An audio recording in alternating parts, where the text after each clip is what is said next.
I've been trying to learn a bit about fundraising, and it's a bit complex. It is. And I found, I read something about it, and it's essentially about selling. Would you agree? Development and fundraising in its best form is about philanthropy and building a culture of philanthropy.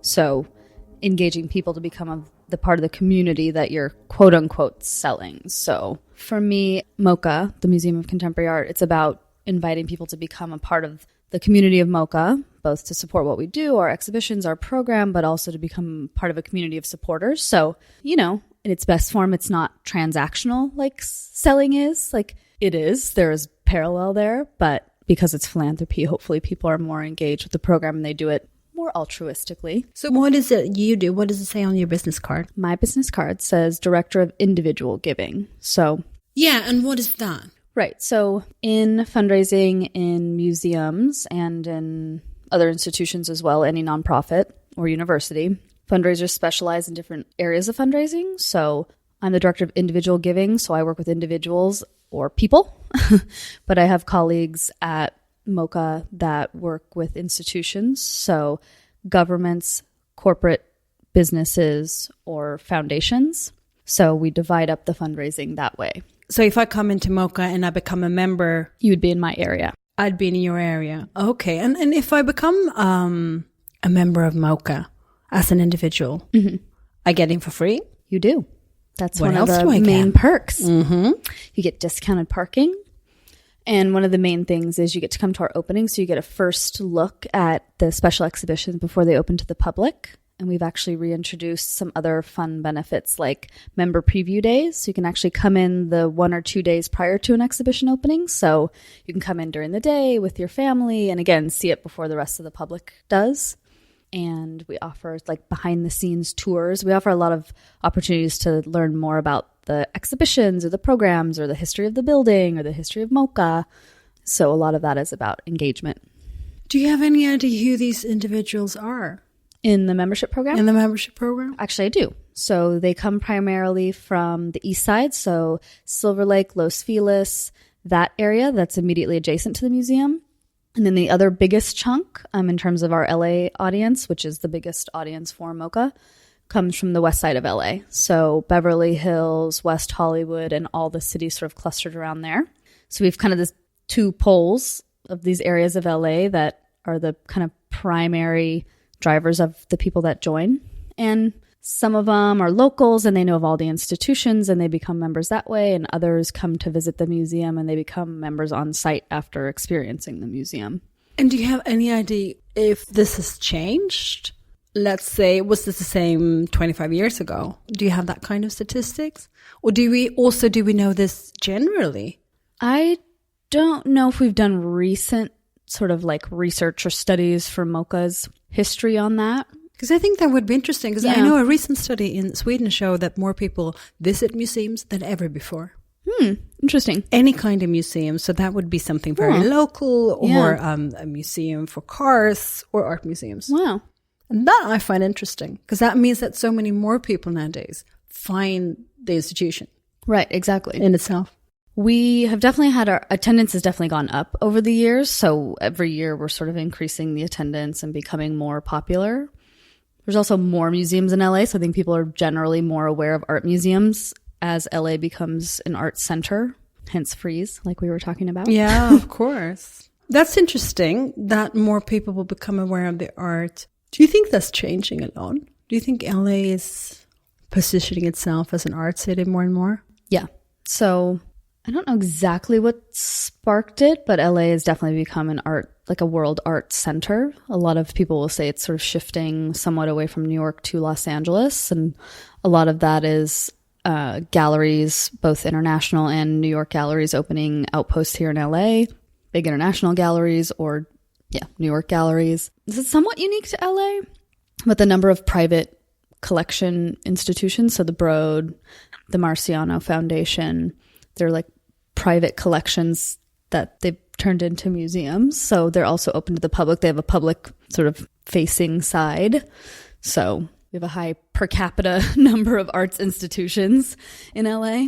And how does that change your job? Because then potentially you have a lot more people to engage with, to look for money. It's true. So yeah, so there's more people engaged with the arts, and you end up dealing with, so cities like New York or Boston have like an older established philanthropic community, both generally in life for the opera or hospitals and the arts.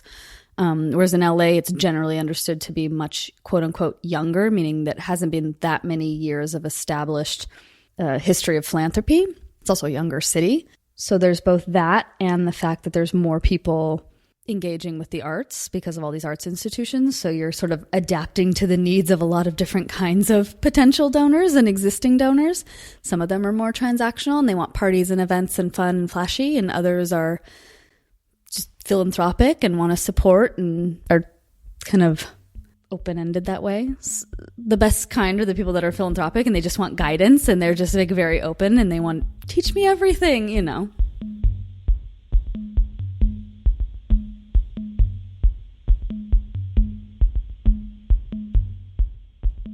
I would imagine that within the museum, you have the director and you have all the curators and you have a program. And then where do they start talking to you about what to do with it?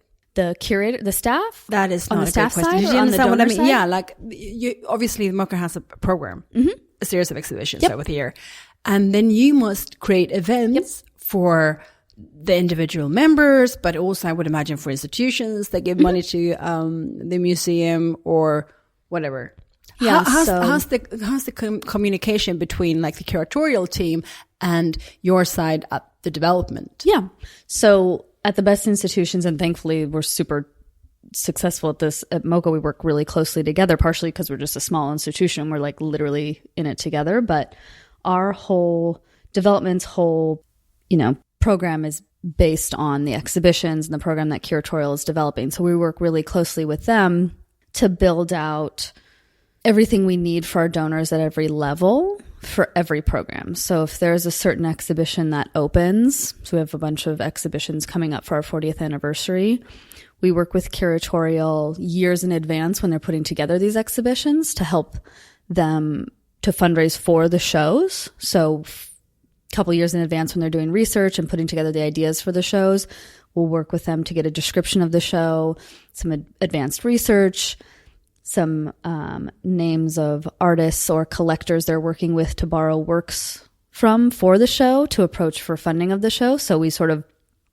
develop a little world of donors around the exhibition. And then by the time it opens, we'll work with them to put on the exhibition opening. So we will then turn around and not only do a members opening for all the members that are at more of that entry level, but we'll have a special preview even earlier for some of the higher level donors.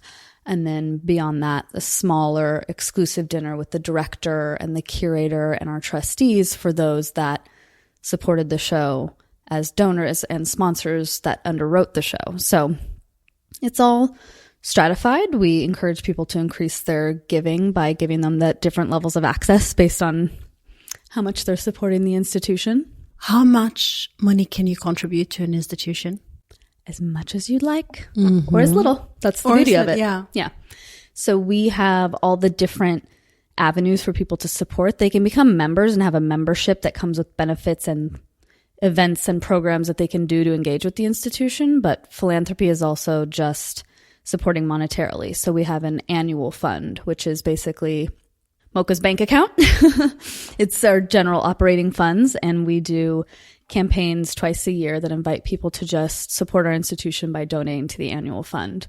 So that supports in the broadest way all of the things we do at MoCA. Yeah, because this is an institution that doesn't receive any federal money pretty much at all. Exactly. So MoCA is the only collecting institution in LA that doesn't have another source of funding. So, for example, the Hammer is a contemporary art institution, but they're affiliated with UCLA. So they receive funding from a university, which is UCLA. And LACMA is the LA County Museum of Art. So they receive a portion of their annual funding from the county.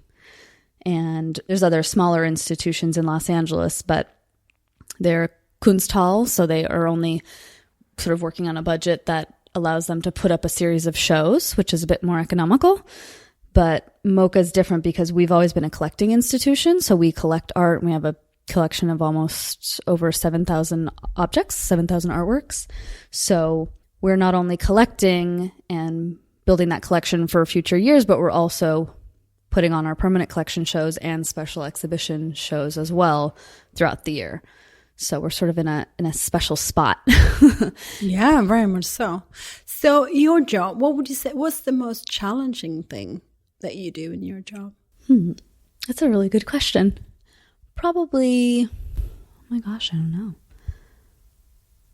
Finding new donors for MoCA, kind of engaging new people to understand what we're about and know that we exist and know how important and progressive our program is. Obviously, a big part of our job is keeping existing donors happy and engaged and excited about the next thing. But we're always looking for new people, mostly because you want more people to experience the mission of the institution. So how often do you meet donors? I meet donors usually 2 to 3 times a week, if not more. Usually my Thursdays and Fridays are pretty booked up. And what do you do? We go out to lunch, or I bring them into the galleries and show them an exhibition, or we'll go to a gallery together to see an artist that they collect or that's in MoCA's collection, or we might just grab coffee. So this week I had coffee with someone who supports MoCA, who I've only ever seen at our events, and we hadn't had the chance to sit down and just talk and chat and get to know each other. So we went and grabbed a coffee. And another person I got together with owns a local gallery. And again, I'd only seen her at some events and things she was attending at MoCA. And so I went down to the gallery and she showed me the show, and then we got to chat. I like that, though. Yeah. I really like that you become so close with these people. Yeah.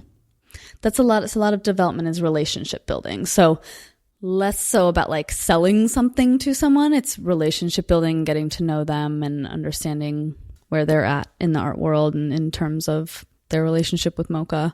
And then once get to know them, I can help them in the different areas they want to support at the institution. Because not everybody wants to do the same thing. We have lots of different areas they can get involved in.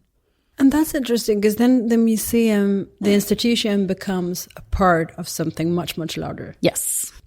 Integrated in the art community. Yeah, exactly. And do you think this is different from other cities?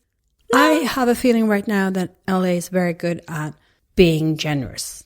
That gallery owners actually speak to other gallery owners, organize parties and events. It's something about people actually coming together. Am I right? I think so.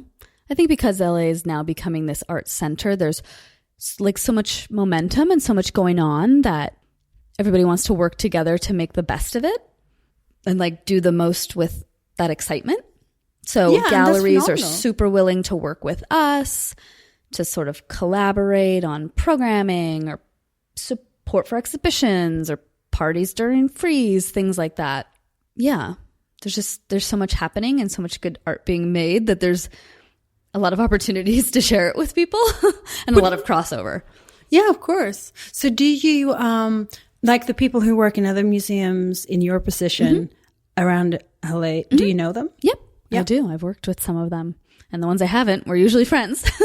That's great. And do you also, do you know people who have your position in other museums around like the entire country? Not as much. LA, it's sort of like because MoCA's on the same level as, so it would be on the same level as other institutions in LA where I would know people.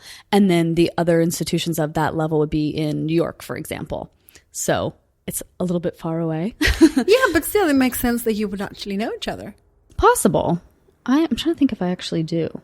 Like I would know where to find them on the website and sort of reach out to them, but I don't know them because I'm not bi-coastal. Some people are bi-coastal and they'll know people on both coasts if they've actually worked in both. And then some people are sort of specialists in New York or specialists in LA. Being a fundraising kind of specialist in LA is actually becoming quite valuable now. We've had a few people come from New York and they quickly learn that it's not that easy to sort of quote unquote learn LA. So interesting. So how is LA different? LA is not actually small, but kind of small. Everyone knows each other. And I think that maybe this is true in